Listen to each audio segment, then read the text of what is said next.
desde que los jóvenes de 18 años empezaron a vacunarse, en su mayoría ya tienen la primera dosis y van muy rápido estas jornadas de vacunación.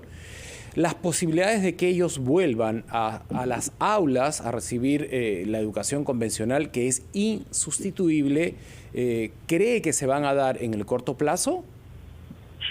Sí, lo primero es importante saber lo que ha pasado en el sistema universitario durante la pandemia, ¿no? 2020, 2021, las universidades han implementado la educación remota de emergencia con bastante, digamos, con bastantes avances, ¿no? A diferencia de lo que han sido los institutos y las escuelas. En el caso de las universidades, tanto públicas como privadas, se implementó esta educación remota de emergencia, pero efectivamente hay carreras que requieren un mayor nivel de presencialidad. Ya desde el Ministerio de Educación se viene trabajando tanto la normativa como el apoyo a la educación semipresencial que se debe dar el 2022-1, y ya se había previsto, digamos, que el próximo año, el 2022-1, se pueda ir a un esquema de semipresencialidad porque el propio sistema universitario lo requiere. Creo que es importante también en ese sentido señalar que si bien el rol del MINSA es fundamental, sobre todo para todo el tema de los protocolos, no debemos olvidar que en el caso de las universidades públicas se van a requerir recursos para implementar esta educación semipresencial, porque definitivamente con, por ejemplo, la gestión de los aforos, se va a requerir, digamos, un equipamiento especial para esta educación semipresencial o híbrida que se podría dar del 2022-1, ¿no? Entonces, eso también es algo importante que se tiene que considerar, los recursos económicos que las universidades públicas van a necesitar para esta implementación de la educación semipresencial. Ahora, hay bajas importantes en la educación universitaria, sin duda, muchos de los jóvenes, ya sea por la crisis económica o porque, hicieron la evaluación del momento, circunstancias adversas, hicieron que abandonaran las clases universitarias. ¿Qué se prevé para estos alumnos para poder reinsertarse nuevamente en las universidades? Sí, las universidades en el Perú tienen históricamente una tasa de deserción del 12%. El 2020 la tasa fue del 16% y para el 2021-1 lo que nosotros hemos observado desde el Ministerio de Educación, bueno, yo estuve hasta la semana pasada, es que la tasa de deserción había caído y estaba ya casi a niveles de prepandemia. Ya estábamos en tasa del 12%. Sí es importante señalar que la universidad pública ha mantenido una tasa de deserción del 10%, que es una tasa histórica, ¿no? Entonces, en el caso de la deserción, sobre todo se ha visto en el caso de las universidades privadas, pero que, y ahí importante también señalarlo, ¿no? El esfuerzo que hizo el Estado por estas becas de continuidad, que se entregaron más de 20.000 becas de continuidad, es un esfuerzo que se tiene que mantener, ¿no? En los próximos años, y se tiene que dar los recursos a Pronavec para que esta iniciativa de las becas continuidad se pueda mantener para los estudiantes de menores recursos. Pero sí es importante señalar que a diferencia de los institutos o las escuelas, en el caso de las universidades sí se ha podido amortiguar, ¿no? El tema de la deserción, y como le digo, ya para el 2021-1 las cifras ya son casi de prepandemia. Y eso creo que tiene sobre todo dos factores, dos razones, ¿no? La primera es que las universidades, el número de universidades, recordemos que son 94 universidades licenciadas frente a más de 1.000 institutos, y estamos hablando pues de más de 60.000 escuelas, el número de universidades te permite un manejo mucho más ordenado y planificado. Y lo segundo, también importante señalar, es que en el sistema universitario, a diferencia de los institutos o escuelas, empezaron un proceso de reforma el 2014 y de mejora de la calidad. Entonces, cuando aparece la pandemia, el sistema universitario ha estado mucho mejor preparado que los institutos y las escuelas para afrontar, lo que no significa de que no hayan secuelas importantes que se tengan que atender, ¿no? Sobre todo, por ejemplo, para las carreras vinculadas a ciencias de la salud. Señor Mori, yo le agradecería que nos acompañe en el siguiente bloque, porque con respecto a la población universitaria interesada en tener una carrera que realmente le abra puertas en el mercado laboral, es importantísima. Hay muchos padres de familia que han caído, lo sabemos, en manos de universidades inescrupulosas que a la hora que han entregado el título profesional no han estado bien formados y allí entró a tallar la SUNEDU. No queremos que eso se repita y vemos corrientes desde el Congreso de la República con intenciones, ¿no?, de levantar las suspensiones que se habían ejecutado sobre esas universidades. Ahora que usted menciona que hay universidades que han estado muy bien preparadas y que han mejorado el servicio a través de los ordenadores de calidad educativa, el suelo no está parejo para todos y de eso quisiéramos hablar porque queremos vivir en un país con las mismas oportunidades para todos. Regresamos.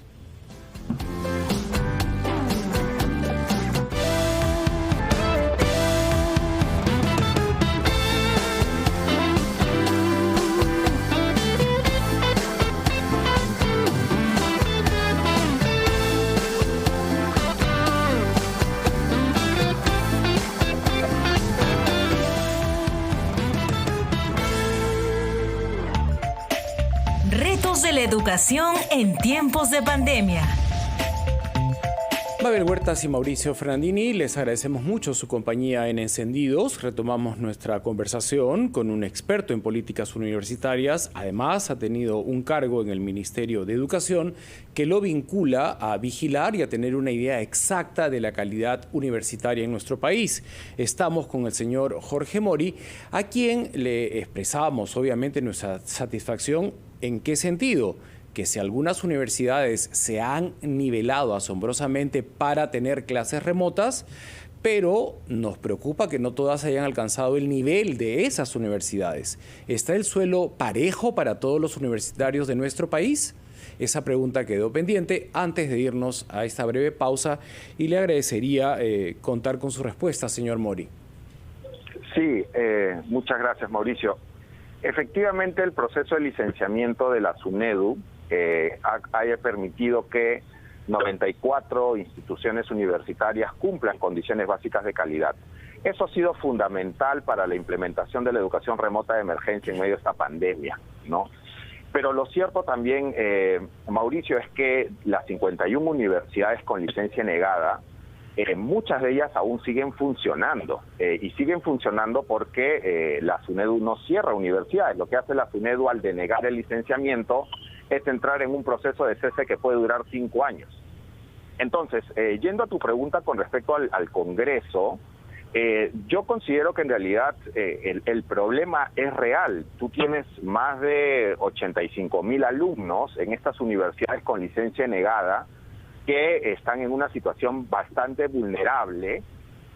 Son universidades privadas, la gran mayoría, son 46 universidades privadas con licencia negada, y que los estudiantes viven una situación bastante delicada y vulnerable, ¿no? Y ahí el Ministerio de Educación, junto con la SUNEDU, se trabajó una estrategia de atención que permita, por ejemplo, el traslado de estos estudiantes a universidades públicas licenciadas, que permita becas de traslado para estos jóvenes o para garantizar la culminación de sus estudios en estas universidades con licencia negada. Entonces, yo considero de que el Estado debe seguir protegiendo y haciendo un acompañamiento a la situación de los estudiantes de las universidades con licencia negada, ¿no? Tiene situaciones muy dramáticas, como en el caso de la universidad privadas como la Garcilaso o la Néstor Cáceres de Juliaca, O Telesub. que son miles y miles de estudiantes. Telesub, cuyo propietario está dentro del Congreso de la República y preside la Comisión de Defensa del Consumidor. Mabel, si me permites, yo quería añadir algo a la estadística, a la cifra fría que menciona el señor Jorge Mori, que es real. Esos 85,000 universitarios que están dentro de una universidad con licencia denegada tienen a padres que trabajan 14, 16 horas diarias para pagarles una carrera cuyo título profesional en el mercado no se condice con el servicio que han prestado, con lo cual sí exigimos un mínimo de empatía con esos padres, con esas familias y con esos universitarios que están como a la deriva. Exactamente, y por eso que a mí me parece que el problema es real, pero el error está en la solución que están planteando algunos congresistas, porque la solución no pasa por retroceder en las decisiones de la SUNEDU, que finalmente han sido decisiones técnicas, respetar objetivas. el derecho de los jóvenes, claro, los jóvenes aún a su derecho a una educación universitaria de calidad, porque eso también es importante decirlo. El Tribunal Constitucional señala que el derecho que tienen los jóvenes es a una educación universitaria de calidad. Y lo que ha hecho la SUNEDU es llevar adelante un proceso técnico que ha permitido, digamos, este cumplimiento de las condiciones básicas de calidad. Entonces, el problema es real. Estos jóvenes requieren un acompañamiento y una atención por parte del Estado.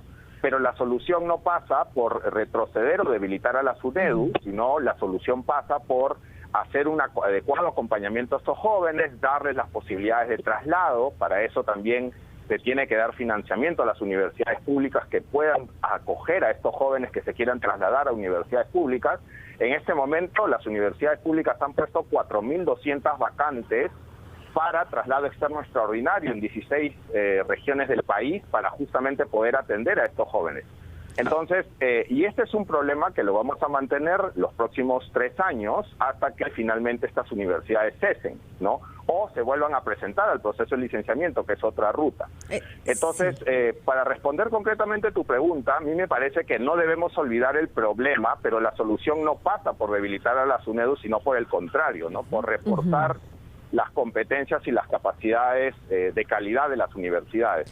Y esta pandemia, señor Mori, ha demostrado en todo caso cuán importante es contar con universidades con una buena infraestructura de cara al regreso a los centros de estudio, a las universidades. Hay en medio de todo esto un proceso de vacunación que, como bien dijo Mauricio, está avanzando. De hecho, en algunas regiones han sido los centros universitarios espacios para vacunar a los alumnos, pero ¿qué sucedería si es que algún maestro o algunos alumnos no quisieran recibir la vacuna?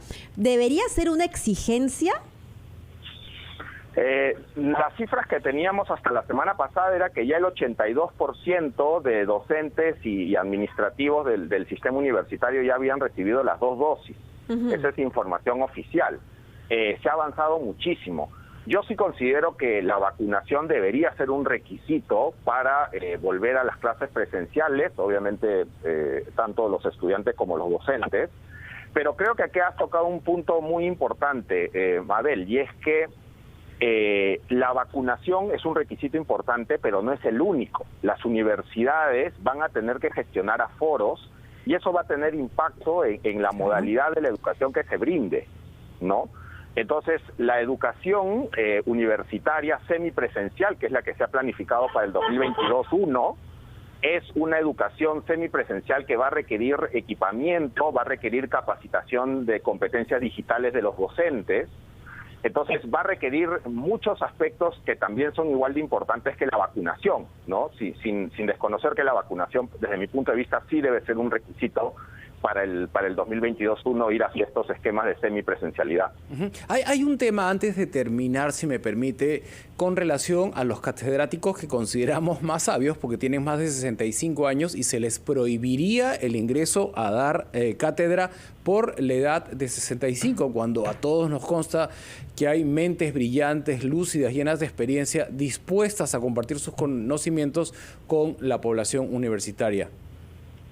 Eso no tendría sentido, en realidad. Eso no, yo no le veo sentido, pero no está sobre la mesa, nos preocupa. No, yo lo sé. Lo que quiero decir es que no se debería, o sea, en realidad estamos en un contexto donde las tecnologías te permitirían que un docente de más de 70 años pueda dictar clases de manera en un esquema híbrido o que con todas las garantías de su seguridad, ¿no?